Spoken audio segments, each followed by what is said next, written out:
wow, and I describe parts of my childhood, it sounds idyllic as like a Mark Twain novel. Like, we used to go down to the creek on our bikes. Isn't that crazy that we're at that point to feel that way? I think it's like, I'm starting to get that, and I'm not okay. I don't want to feel that way. Same. I really wanted to feel great about, the moment in the future. Too soon.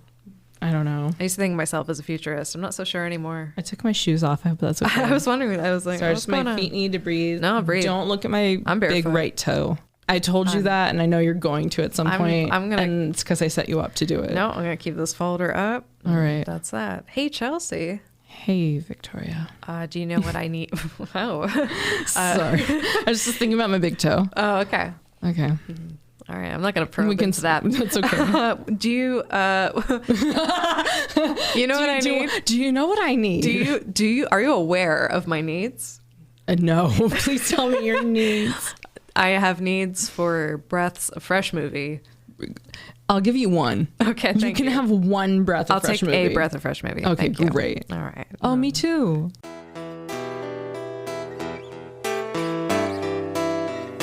That's a movie I like to see.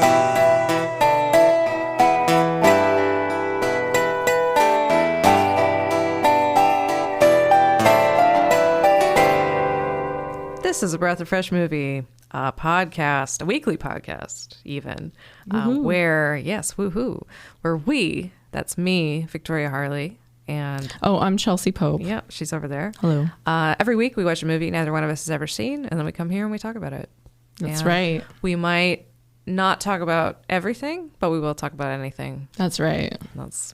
I like the rhythm of that. Is that from some? I'm sure other people, like someone else has said. I like that. Just like, we're not going to talk about everything, but we will talk about anything. Yeah, anything's on the table.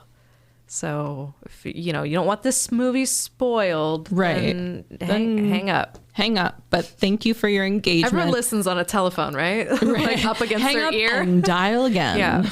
This call is no longer in service. So this week we watched the 2021 computer animated science fiction comedy. That's a lot of things. Yes. The Mitchells versus the Machines. Woo! I held my hand like a conductor when I did that. It has that energy. It's a very woo kind of movie as you're watching it. It's a pleasant title. The Mitchells versus the Machines. I like it. This is a Sony Pictures animation film, directed by Mike Rianda. I hope that's how you say it. This is his featured directorial debut, first film. It was written by Mike Rianda and Jeff Rowe. Music, just to note, Mark Mothersbaugh, one of the founders of Devo. Oh, that makes so much sense. Yeah. Every time I think about him, I'm like always thinking about the Rugrats and that opening credits. So I was like, ba-ba, bum, bum, bum, bum, bum, ba-da-da-da. Yeah, he's and his name and the... Yeah. Do you know what I'm talking about? Do you know? Okay. I do. Thank you. Yeah. You good? He's great. No. He's great. No kidding. Yeah, he's great. You're right. He's done a lot of TV and films and right. It's one of those trigger names. It is a trigger name. Yeah. Yeah. In a good way. Speaking of triggering, this movie is very triggering for father-daughter stuff. I'm just going to put that out there. You were feeling it? I was a little angry at the movie for making me feel things. So here's a log line. The dysfunctional Mitchell family embarks on a road trip to take their oldest daughter to college. The trip is interrupted when the world's electronic devices come to life and stage an uprising. The Mitchells and two friendly robots, who I did really love, they were have so to fun. save the world. Yeah. So that's the premise. I love the too friendly. They're the defect that's robots. what got me back into it.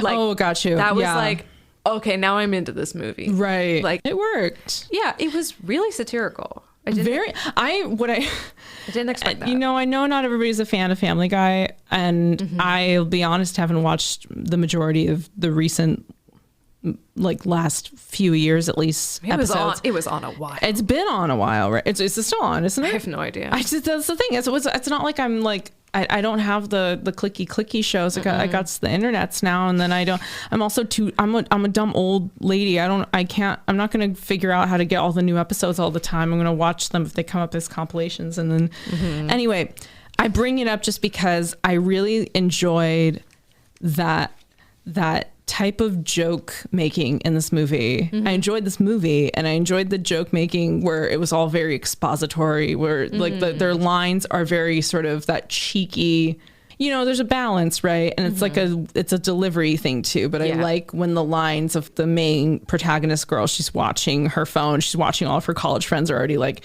doing the pre-orientation like hangouts, and the guys like, I'm forming important memories. I love when people say those kind of like obvious lines, but they do it in a very cheeky kind of you know, because it's all about her experience of feeling it rubbed in, right? Like, and it's a sort of like the universe is conspiring to make you feel terrible right now. I like the way that they would have characters deliver these very sort of like obvious self-aware lines, but it's done in a fun way. And like who would think like giving all of our data to these high-tech corporations and they wouldn't have our best interests, but they say it like, you know, sincerely or whatever. So that South Park type tone too a little bit. It's very cheeky. Movie. It's very cheeky. Right. I definitely, I think the robots that get dysfunctional are amazing. Like, there's so much as far as like more like character-y type humor. Oh my god, that like, was so silly. At one point when like they're like imitating robots and he's beep beep boop boop, I'm a robot. He's like, that's actually a hurtful stereotype. I like that. Let me educate you. A lot of silliness. I like they drew their faces and they bond with the mom. And are you our mother now? I always enjoy that. And it reminds me a little bit of like in Toy Story when they're that Buzz Lightyear, you know, it's like our leader. No, I mean that's a good segue to like talking about this cast, because those robots were played by Fred Armisen and Beck Bennett. Okay, I was wondering if when I was looking at the credits, I didn't do another deep dive to see, because then there's also Conan O'Brien. Yes, Conan O'Brien and Blake Griffin. Right. And they do the there's some other robotic voices. I think they're like the second level of robots, right? I think so. The ones and then that of are Course Olivia Colman. Oh, that was great. As Pal, the artificial I thought it was Emma intelligence. Thompson at first.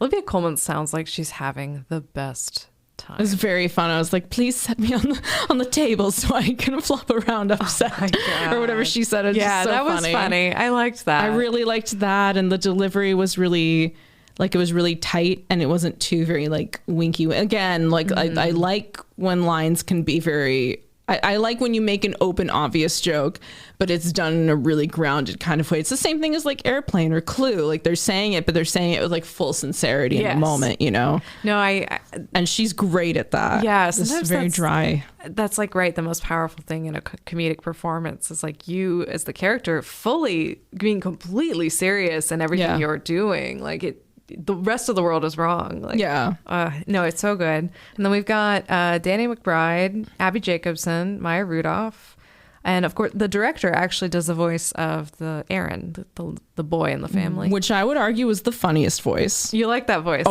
Fully in. You know, I'd love to the rest of the cast, and especially Olivia Colman, but like that really worked for you. That kid. I was never not like fully engaged in a moment where the little brother was talking, and his intro was the funniest thing ever, where he's just like, "Hi, you want to talk to me about dinosaurs? Okay." And crossing out each number in the phone book. Exactly. That felt real to me. That felt like, and also great writing too on that part. The specificity of capturing what kind of character that was so quickly. Yeah, unashamed, wants to talk to anybody who will talk. You know, but also that's like such a classic thing. Like hyper focused on a specific interest. Absolutely, you know? like it's not just boys at that age. I mean, it's anyone, but there is like a certain obsessiveness with either like, you know, types of dinosaurs or baseball stats, and like kids can hold this like crazy amount of information in their heads at that age, and I don't know, they just have that plasticity. So like it's not uncommon to find a strange little expert in your house. Yeah,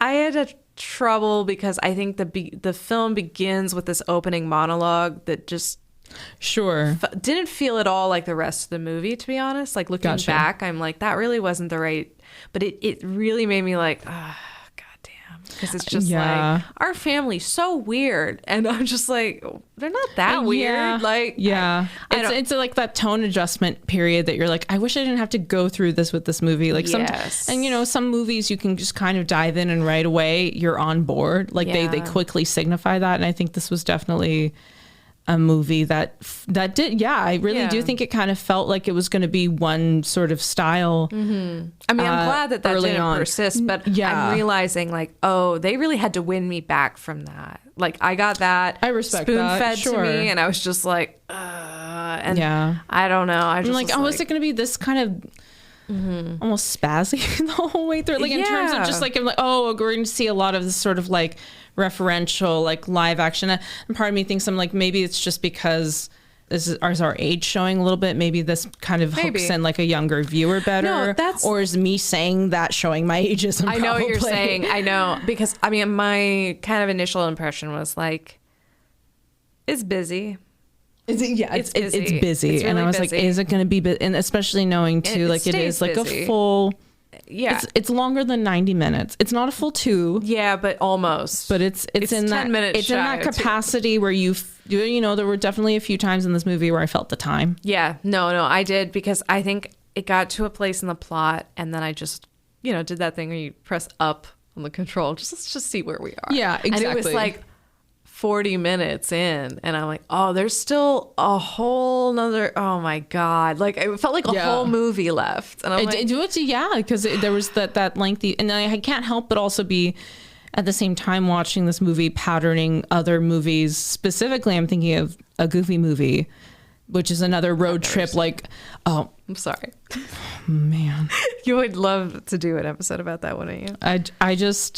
It's like, I would like for you to just watch that movie. It's not about me. It's about you, and it's about what you deserve to know. Experience. Like what it is like a genuinely well-made, like father-son road trip. I see. Musical Disney movie, but it has like some satirical, like self-awareness, just like in Mitchell's. Like you can't help if you've seen both of these movies, and I'm sure most millennials in my age range or whatever would probably agree. Like, how are you not making this parallel where you see the kid who's about to go off to college, or they're about to, this is the end of the school year or whatever, and their dad is wanting to bond with them or repair something, and they feel like they're missing out, and their kid's going away, so like, let's go on a road trip.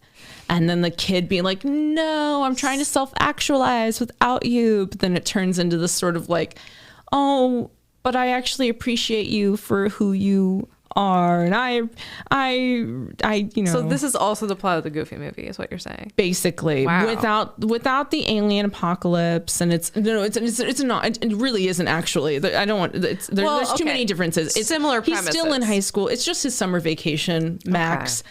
And he has a crush on a girl, and he wants to hang out with her or something. And then but dad wants to hang Goofy's like, we're going out for a road trip or whatever. And there's like a lack of autonomy that Max shows and lets this happen, where he goes on the trip. I feel like if he was a punk enough kid, he would have been like, no, Dad. So wait, Goofy says dad? Goofy says dad. Max is his son, who's like in high school. Is he also a dog? Yeah. Okay. They're like in a dog world. Okay. It's basically, they're like these humanoid dogs. For some reason, like that's what they are. Like they're the dominant culture. I was just picturing are the dominant whatever. You know, they are the in my head, the master for race. some reason, in my head, I was imagining more of like a Roger Rabbit thing, where like Goofy is the only animated character and everyone else is human. So I was picturing like. Oh yeah, no, it's not. No, this is like in a universe where like everybody has like dog ears and a dog nose. Well, okay. I'm glad we cleared that up. The point is, yes, Mitchells versus the Machines was an extremely enjoyable movie. Yeah. Just like an extremely goofy movie was extremely goofy. Yeah. I think I'm not a good person to evaluate. I don't want to call this a kids movie because I think it actually is pretty enjoyable. You know, I agree. But I have a harder time with like certain contemporary, like I like animation. I'm not against animation. It would be crazy to say like, oh, I don't like it. But I don't know. I think I have a hard time with movies that are kind of designed for a young audience.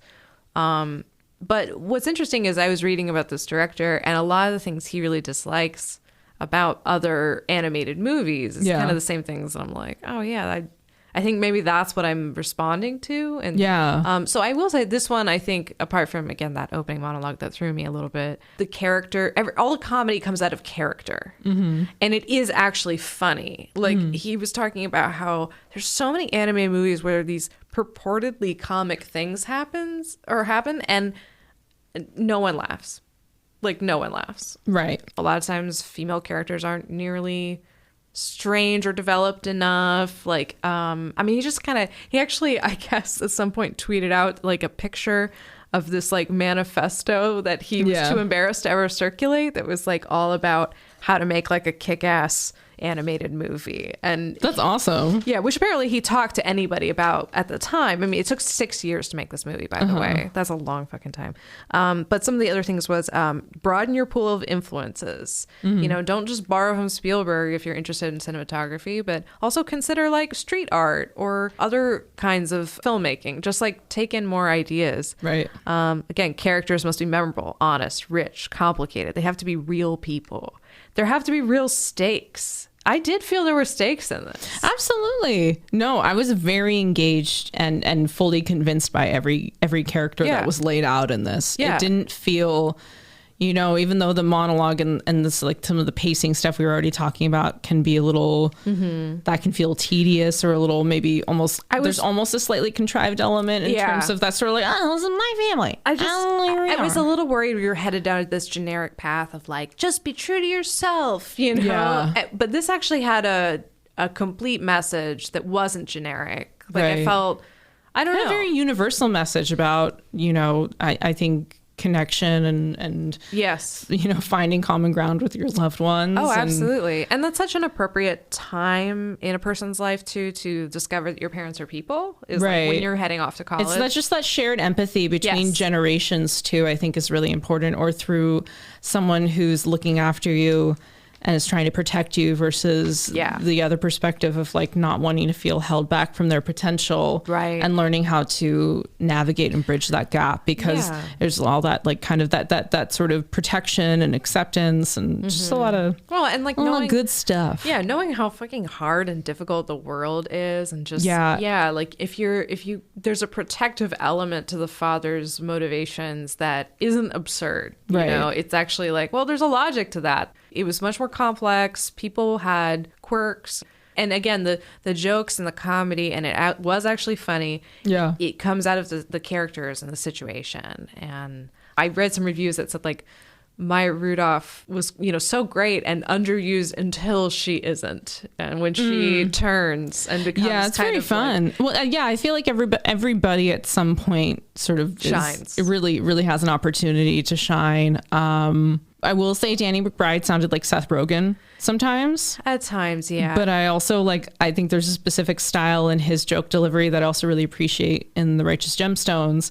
And, you know, I watched a little bit of Eastbound and Down. I could watch more of that. But the first he has a very specific type of there's a very playful energy and like the self-awareness that comes with some of like the dad humor there that like, I don't want to say that maybe Seth Rogen isn't incapable of, but I want to give credit to Danny McBride as his tone of humor is really fun. Yeah, he was heartfelt. Yeah, and the Righteous Gemstones has that energy to it, actually. I was like, in spite of all of the crazy shit that happens. I know. I mean, that's the thing. I wanted to say like, oh, surprisingly heartfelt. I'm like, no, that's not surprising. Yeah, at the core of that, I saw that parallel too. I'm like, in tone with Mitchell's versus Machines and Righteous Gemstones, where there are these very antagonistic family members who do still... who do still find, a sense of camaraderie or connectedness. Yes. And they're fucking gemstones. Yeah, exactly. Or Mitchells, whatever. Yeah, exactly. It's completely agree. Yeah, it's a good thing. It was nice to hear Everybody him. did a great job. I think the casting helped me also kind of stick with it, because I'm like, okay, we got Abby Jacobson, Danny McBride, and I'm not saying like people never do stuff for a paycheck or so their kids can watch it, but I'm just like, this is a really good cast. There's a lot of talent. There's a lot of people. Also, the dog Manchi, Oh my God, yes. so cute. That's my early entry of favorite supporting character. Of course, he's a main character, really. Actually, I think that's a very good entry for best supporting character. what a great animated. What's interesting about that is that all those sounds and the barks actually came from a pug. Doug the pug. Oh my God. Who is like internet famous. Yeah, I know exactly who Doug the pug is. That is who. That's amazing. I love that Doug the pug is getting. They wanted the authenticity. He's getting paid. They didn't want a person faking it. So they contacted the owners of Doug the pug and they made it happen. So fucking adorable. I can't and funny. imagine the most adorable ADR session ever. Absolutely. And on top of that too, he's so well animated. Like just so much credit to everybody who worked on this film in general. Is just like such a There's a lot of work. Film. I mean, I know Manchi's so fucking cute. Yeah, Manchi really was. So fucking cute. I mean, this is a real mixed media piece. I guess one of the animators, actually I wrote her name down, Lindsay Olivares, who became kind of the lead animator. They hired her first and they really wanted kind of her aesthetic because I guess she had been making these like GIFs. She had moved in with her grandmother and she was sort of making GIFs kind of documenting that in a way, but they were very sweet and colorful. And, and I think they just wanted a movie that looked like that. And, something that taps into like, there's elements of what they call Katie vision. When I said this movie's busy, I mean, there's the backgrounds, everything is very detailed.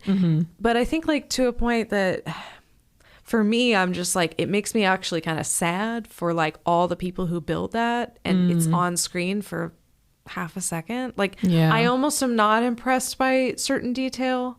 Like I want to see some more restraint personally, but this isn't a movie for that. And I understand kids maybe like, but this whole extra layer that goes on top, that's like Katie vision, it feels like a notebook. Oh, sure. You know what I'm saying? Like, yeah, I mean, this movie top to bottom in this animation, it's truly just everybody's putting 100%. Oh yeah. And it's like the fact that you even acknowledge that, it's like, well, it's, it's not done in vain. There is an appreciation that's there, and there maybe there's this desire to have that influence or have that perception from a wider audience. But I did definitely like an animation movie for animators, or it's an art movie for artists. It is. And I should mention that some of the producing team were Phil Lord and Chris Miller, who also worked on the Lego movie and Into the Spider-Verse. And so Into the Spider-Verse, of course, was like also Academy Award nominated, But I also think that's a great example too of a film that, one had sort of the added benefit of being able to be seen in theaters, but two was able to sort of showcase on a much larger, to a much larger audience, to many more people's knowledge that like there is an appreciation for this sort of like elevated, rather than very cookie cutter or just everything being CGI or the same sort of like Pixar wannabe kind of thing. And it's like, I mean, there were elements of this, like anything that's sort of computer animated in my head, I don't have a lot of discernment in this area, but for me, I'm just like, that immediately connects to Pixar for me. So I kind of have it's sort of this, like, exactly. And I wonder if maybe had this had the benefit of being released theatrically and the word of mouth that, like with Spider-Verse, again, that's a movie just in the same vein. I wonder if Mitchell versus the Machines, if it had that same kind of theatrical reception. It was supposed to be released in theaters, and maybe that could have kind of like strong-armed the Academy Award. Maybe. I don't know. I say this from a biased perspective, and I haven't watched Encanto yet. No, so totally don't listen to me. Well, I mean, again, this film took 6 years to complete, and it was originally to be released by Sony as under the title Connected. Just so boring, wait, they definitely they fixed improved the name. Of course, COVID-19 pandemic affected the release, and so they sold the distribution rights to Netflix. Netflix retitled it to the preferred name, which is like Mitchells versus the Machines, Yeah, which is really fun and cheeky and fits the tone. it was what the creators wanted, So Netflix came back and was like, let's do that. It was released April 23rd, 2021. It was released in some theaters, but not for very long. And everything is so weird now. It's like you can't.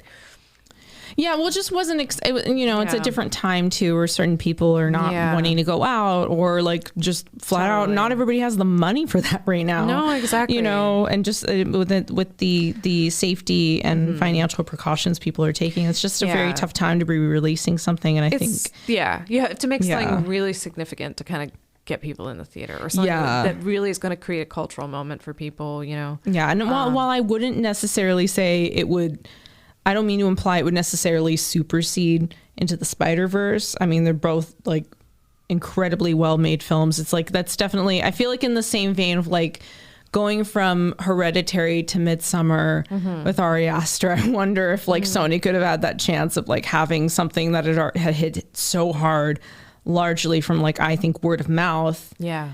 And then its second release also being quite good and a testament to like a quality, like it would have been a consistency precedent that would be set. Because Sony's such an odd studio, in that like they have this like they own, or they have to like, there's this whole thing with Marvel where like they're the ones making the Spider-Man movies and like all the Spider-Man stuff, and they're kind of playing ball with like Marvel Studios, but they're retaining that, and so like.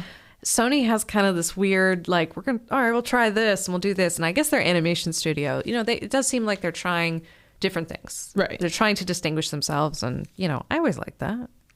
I do find that fascinating too, though. You bring up Spider-Man and the fact that it's like very similar teams. Their innovation with the franchise is directly influential to how Marvel has been treating their own work too. Absolutely. Because, they played fast and loose with it. In a good way.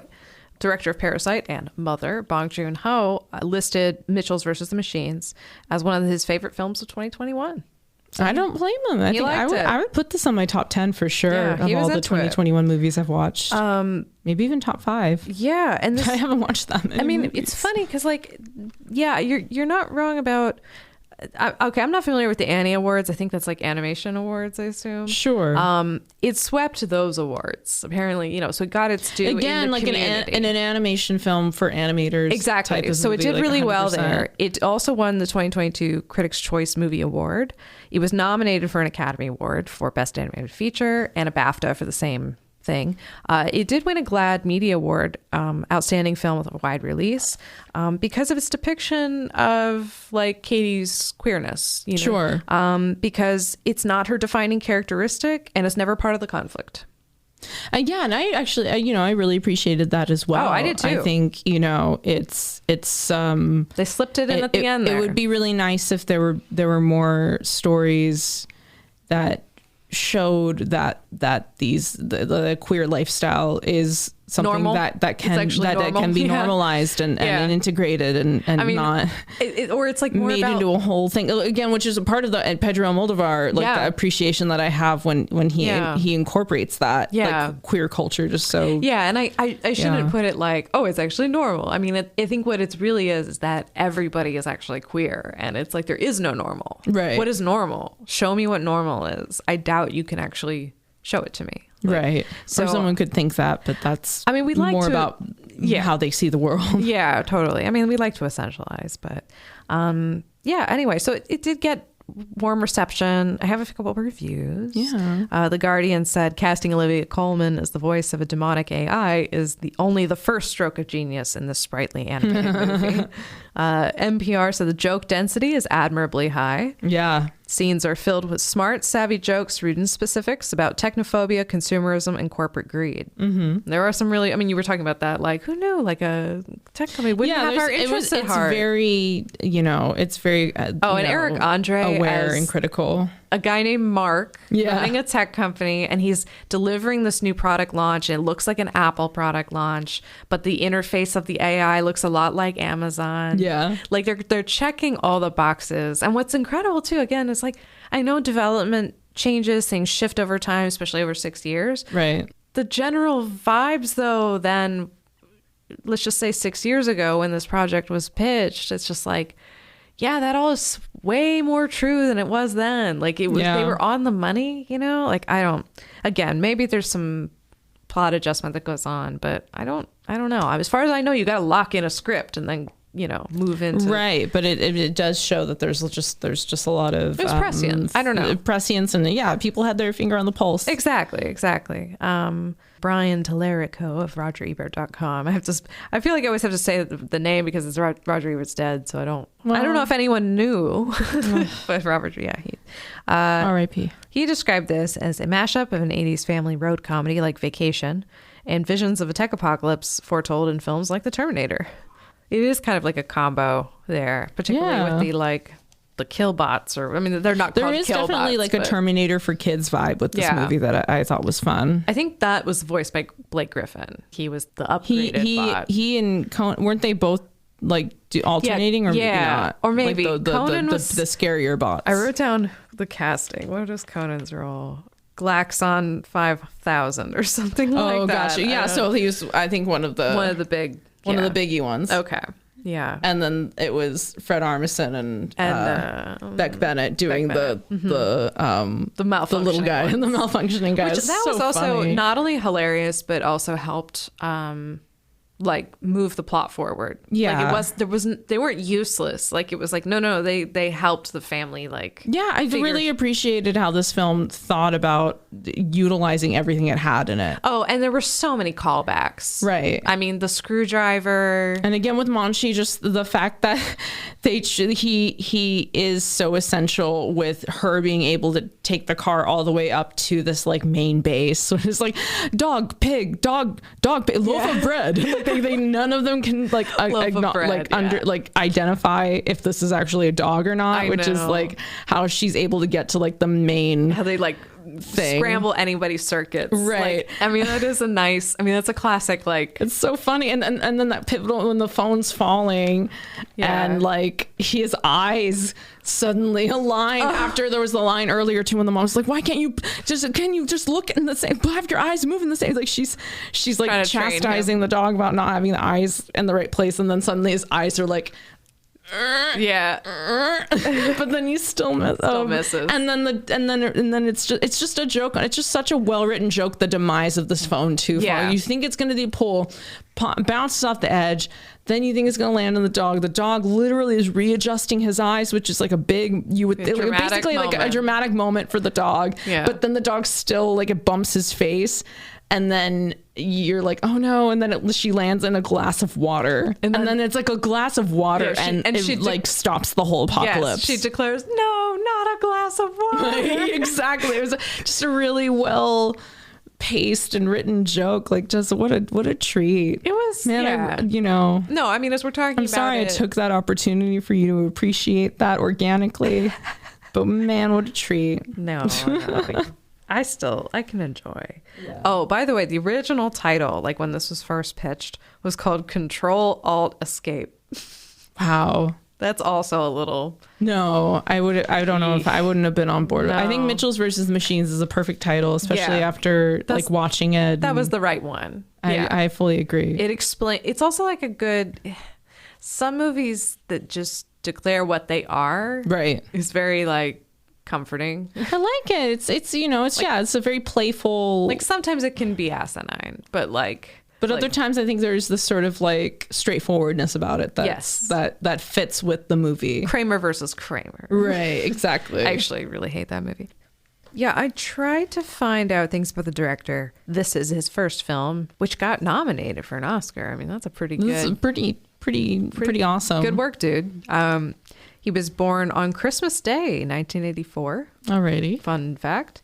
He was born in Salinas, California, which, incidentally, Van Partible, the creator of Johnny Bravo, is also from Salinas. So it has this odd proliferation of animators coming out of Salinas. Johnny and by that, Bravo, iconic. I mean, by that I mean like two, but sure.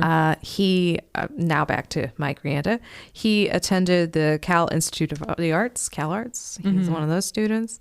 He studied character animation. He's a cartoonist. He's a director, a writer, and a voice actor, obviously. But it's interesting that you really liked his character the most. And I really think it was, and then part of it is because it was so obviously an older voice, like an older man doing the voice. Yeah. But it also it had just that right sort of. I mean, there was this right nasal quality about it. There's that self-awareness, but this is a very unhinged type of silly. Yeah. About that choice that even in that montage mod, like fully got me on board. I mean, the whole like. That character and that voice, like, hi, you want to talk about dinosaurs? Okay. Yeah. Hi, you want to talk about? It's almost like a SpongeBob. Yeah. Like, clearly there's this age, like a Tom Kenny kind of voice. Yeah. Yeah. It's very fun and silly. No, I think just by the virtue of this person clearly being steeped in the creative work of animation. Yeah. It kind of, I don't know. I've been on projects with editors where we just need some scratch VO for something. Like we'll get somebody to read it later. We just need something to fill it in right now. But sometimes that scratch VO ends up just staying in the cut. It's almost like it's just like, you know what you need. You know what you need. Yeah. And so when you do that versus somebody else trying to. Why pay somebody and try to explain when we can just do it this way? Yeah. Like, you know how it sounds in your head, and what can be the hardest, I'm sure is just trying to bridge that gap. I mean, yeah, it's that whole like. Yeah. Whole idea of like you have the taste, in your mind what it ought to be, but it's trying, Sure. but whether or not you can physically make it happen, Yeah, no, and it's a physical challenge to do this kind of work. Yeah. And apparently Maya Rudolph was just the most fun. She was like, so funny and could sing, and so they really enjoyed having her. Yeah. This guy made kitty cat. Kitty, would you knock that off? Bathroom time. Hurry up. She'll do this for like a full. Oh, sure. minute. Oh no, yeah. Same with, that's what Leia Good God. would All do. right, let's just push through. All right, Mike Rianda made a few shorts sometime between Cal Arts and Gravity Falls, which is something he gets into next. But a short called Everybody Dies in 90 Seconds. It's kind of a fun one. And one just called Work. Oh my God. Feels right. The I don't tone know. of that is very sort of. So like I'm curious. Just the titles have made me curious. Awareness of the struggle of adulthood. Yes, exactly. And I kind of feel like I should seek these out. Rianda was a creative director and writer on Gravity Falls Season 1. It's a Disney Channel show. He was also a creative consultant for Season 2. I've never seen Gravity Falls, but... No, I mean, well, there's this implied crossover with Rick and Morty. Oh, is there? Between Rick and Morty and Gravity Falls. So we need to get some expert in here on that.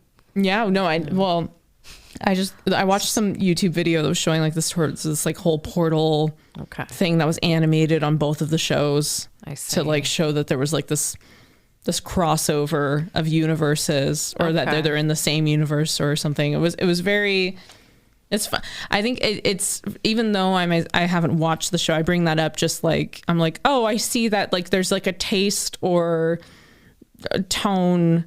At some point, this guy was invited to pitch to Sony, and he was like, "Here's my idea." Dope. It was kind of based on, I think, just his own family, and yeah. He also said he wanted to combine that with like an interest in robots, and I'd say he found a pretty perfect mix. I fully agree. Yeah, that's fun. Submissions for best supporting. I feel like we've got Manchi. Yeah, for sure. I think the whole cast. I mean, all of the main supporting cast people. Yeah, like Linda, the mother, was great. Yeah. Aaron, the brother, was great.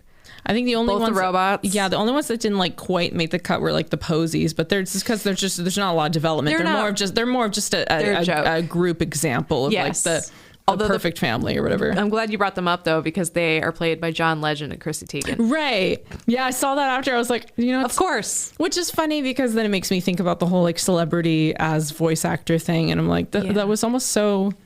They were almost like kind of I don't want to say throwaway. They did a competent enough job, but they also very seldomly had lines. Yes. Less than 10 lines in the entire film. They were barely between the two in it. of them. That was like an afternoon in the like studio. maybe 5 lines, and most of them being Chrissy's, because I think it's mostly the mom that talks.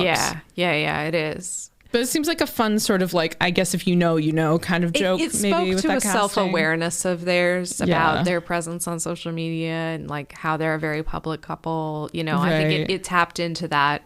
And then a lot of this movie has that more. I would think as if you were younger, you almost wouldn't appreciate it as much. Like it's almost more of an adult cartoon, even though it was kid friendly. Yeah, and I like that they cast Abby Jacobson to play this lead when they could have made it much more of a little kid voice, or they could have gone a really different way. And I think, like I said, the casting was really what kept me hanging in there, because I thought, like, well, these are all kind of cool people. I feel like not that they would never do crap. I mean, everyone has to do what they got to do to like pay their mortgage, I guess. Sure. But I was encouraged. Well, some animated movies are, it's okay to say they're not good, or they're not entertaining, or they're made to generate revenue. I think there was like a time basically before I worked in, Los Angeles and entertainment, and where, it was kind of like you'd be judgmental of people and, like, oh, I can't believe they would do something like that, but then it's like, no, everyone has to work, and guess what? Like, you're lucky to get crap,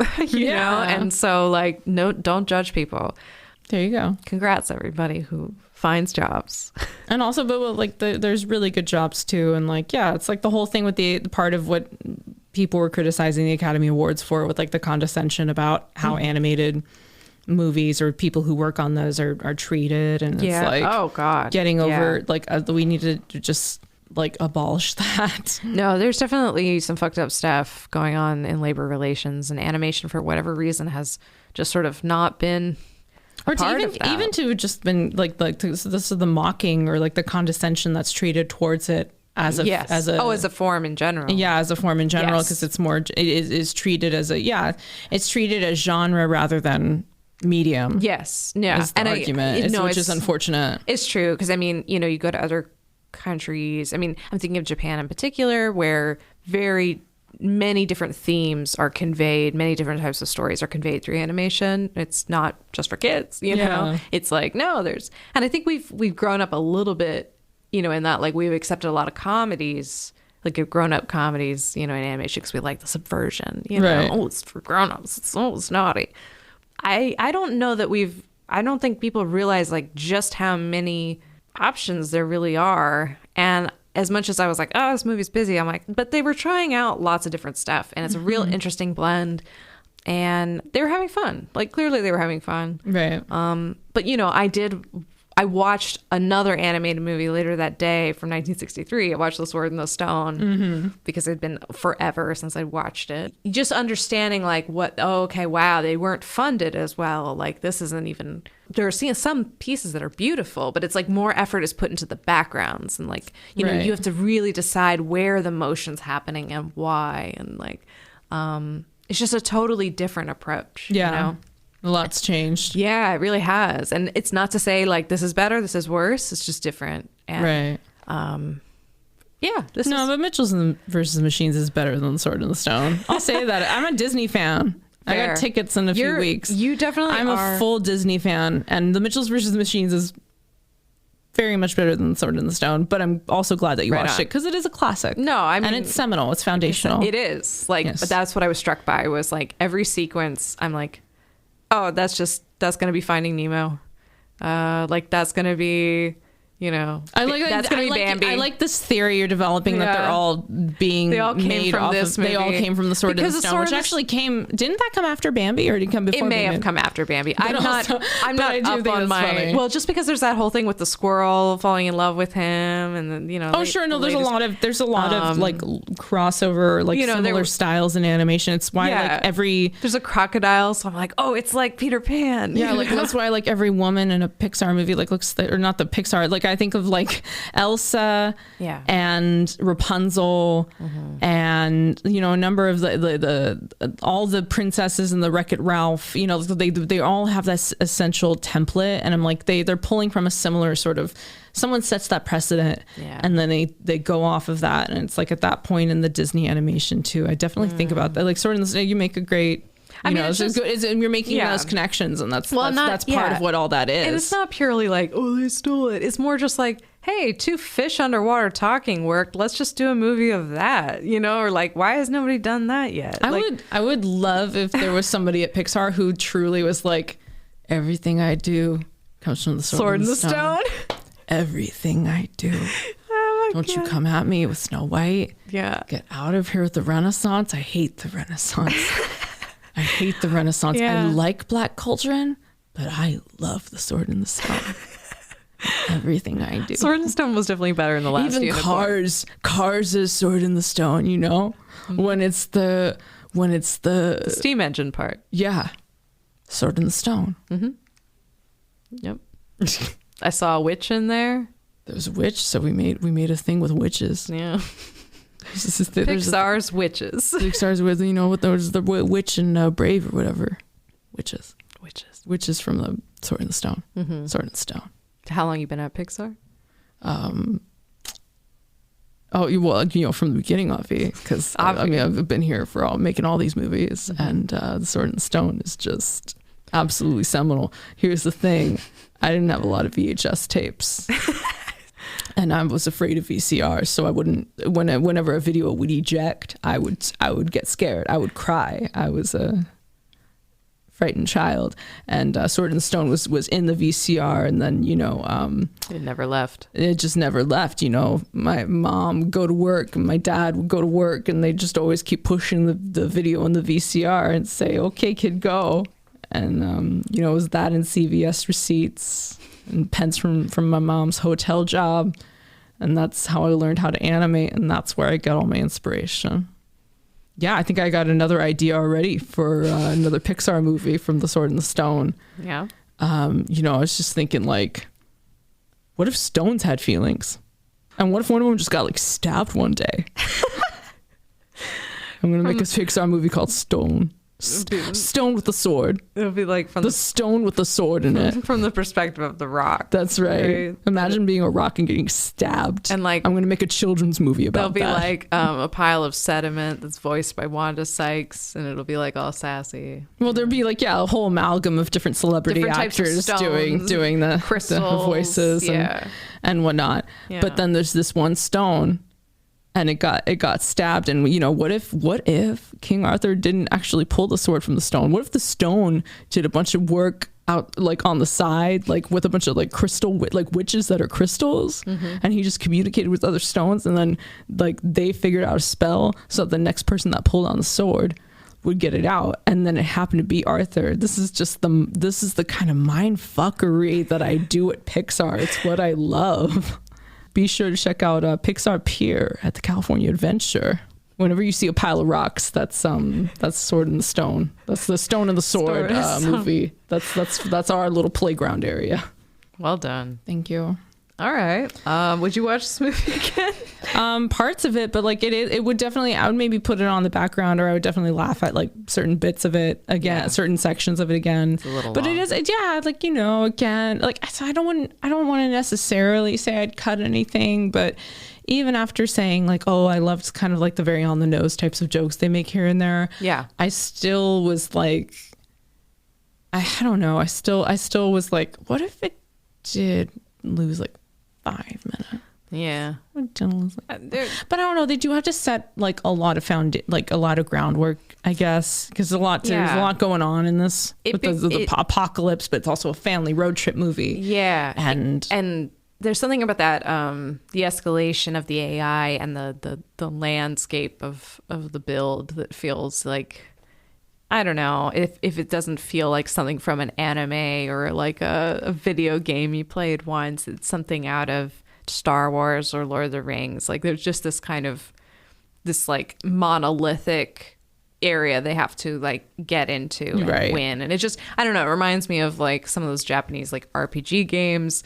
where it's like, okay, first level up the tower, now we have to fight our way to the big boss at the top, you know, like it had that kind of feeling to me. And I mean, it's not a problem, but it definitely it was big. It felt big, global stakes, you know? For sure. And on the note of just the plot, you know, is to launch all the people into space so that Earth can be happy and balanced again. And I think that artist rendering of the toasters. Oh, that was so funny. I love you that you brought that up too. That was so fun. That was very cute. I love that. And then it's like just this whole like very absurd video. Like, I love the whole video sequence. And you have robots in the art gallery. Yeah, they're like, I like it. I don't get it. I don't get it. And then you will be launched into the depths of black space. Yeah. But we do provide Wi-Fi. And then, that's not so bad. That's not so bad. Oh, that's not bad. And yeah, the most villainous first thing that AI can do to the world is I'm shutting off the Wi-Fi. Yeah. Just chaos. Chaos descends everywhere. Very silly. Yeah. Very silly. Pretty good. Good movie. Yeah. Did you watch it again? I might like if I had to babysit a kid, absolutely. I'm like, we're gonna watch this. I'll be honest, I'm probably not gonna watch it again, but not because it wasn't good. I wouldn't. Yeah, like I thought this. You ask like, would I watch it again? I'm like, it's good, but like in general, I don't usually repeat watch stuff, or sometimes I'll repeat watch something that's like not something I would normally be like, oh, this is my favorite movie or whatever. Like it just I went, repeat watching was like a consequence of, having too few VHS tapes around and just watching the same things over and over. However, there's something kind of magical, right, about knowing a movie front and back. Yeah. And that makes sense for a movie you love, but there's something kind of oddly strange about those summers of cable where you saw the end of a movie and then it was being shown right after. So you caught the beginning and then the end. And a movie you didn't even care about, but it was just on and there was nothing else to do. So you just watched it. Yeah. And for whatever reason, you know more about the plot of Meet Joe Black than you ever wanted to know. Yeah, absolutely. I feel that way about so many movies that I probably normally wouldn't call like a favorite movie. I think. I mean, certainly there's a lot of like teen movie. Like Can't Hardly Wait is a very fun. It's actually a really great movie, but it's definitely something that I only became such a big fan of because I would see it played so often. Every so on TNT, and the same with Jawbreaker. And the same with Interview with the Vampire. And I think certainly my love for Sean. This is a TNT appreciation. Yeah, essentially a TNT thread here. Podcast here. a lot of my movie love, and I'm sure a number of others in my age group would feel the same way in terms of TNT, the sticking power. AMC, and. Was there TNN for a while? Did it become something else? TBS? Maybe TBS. I don't know. TBS did a lot of. They mostly did like a lot of sitcom reruns. Yeah. There's a lot of Seinfeld. Oh wait, there was USA, but that became something else. I think that became AMC? The Faculty. I owe credit to either TNT or maybe I think USA would do more of like the kind of like sci-fi or silly stuff. Yeah. Maybe if I remember, I clearly don't, but I just remember The Faculty I never would have watched as a kid had I not been left alone with a TV with cable and able to access like one of those channels. Was magic, especially like watching like Kids in the Hall reruns like at noon right after SNL. Oh my God. Yeah. There was a magical summer where we got cable and all I did was just watch like Comedy Central. Yeah, E would also do a lot of and Comedy Central would play SNL reruns. Yes, that's right, because they were doing the ones from the 70s for a while. Right. Oh, yes. I remember that a lot too, especially if I stayed home from school sick. Yeah. Which I was always like tempted to do. Oh yeah, especially because cable. Yeah, like why would I want to go to school with all these awful people when I can just like stay home and watch TV? Yeah. I do not want to talk to any of these awful people. I'm just going to stay here, watch Core TV and make some popcorn. Yeah. I'm never going to use math, and I didn't. I'm never going to use any of these skills. Never came up. I fucking didn't. I should have watched TV. Should have watched more TV. Yeah. That's what I'm going to say on my deathbed. So, and I was in the GATE program too. What a crock. TV was always the answer. Gifted and talented. Oh, you were in a gifted program. I didn't know this about you. Suck my dick. They put me in that shit, and they noticed that I wasn't making friends in elementary school because I had like a weird personality, and they didn't think to just maybe get me at ADHD tested or something. No, like my mom's pride. And then it's like, oof. Well, no, I like clearly needed some kind of extra help there, but no, I just had to you just had to push me into like perfectionism, and like I was just constantly in fear of talking to another human being. Aww. Like it just sucked, man. Now. But that's why I loved like watching cable, like coming home or being sick, or honestly from childhood, like having insomnia and just like always feeling comforted by watching whatever. Mm-hmm. Anything. Especially, any kind of movie that could like grip Oh my me. God, you know, I mean, like, Pleasantville, one of my all-time favorite movies because of the accessibility. Yeah. Also, God, I fucking love Pleasantville. Yeah, that like first summer we got cable, Iron Chef. That was a big thing. Oh, I watched a lot of Iron Chef. Food Network too. What the most comforting show. I was always so resentful when it would eventually turn into like paid programming of like some kind of like Eli Lilly, some bullshit. I don't fucking watch that. Like, no, like, why? You guys have enough content. Just show me old Emerald. Show me Emerald Lagasse. Yeah. Show me more Rachel Ray. I want to know $40 a day. I think that's always what was disappointing ultimately about cables, when you find its limitations. Yeah. And then it's like, man, this isn't enough. The Sci-Fi Channel should have been the coolest fucking channel, and somehow it was just the lamest shit. Absolutely. What the fuck? Like, what a missed opportunity. People just, they would squander things. It's like how I learned...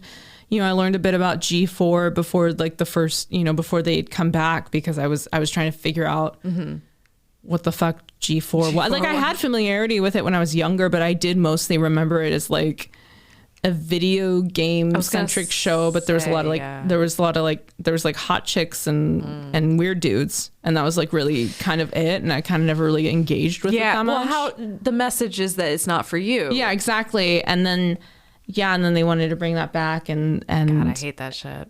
The point is, The Mitchells versus the Machines is a really fun movie, and also like if it hasn't already been made into a game, would be a fun little. I could see that being like a fun video game. I would play like the tap iPad version of that. Yeah. Button pop pop pop Pop pop pop pop pop pop pop pop. All right. Do we have any lingering questions about this movie, like plot wise, or what's gonna happen? No, that was pretty straightforward. Yeah, same. Okay.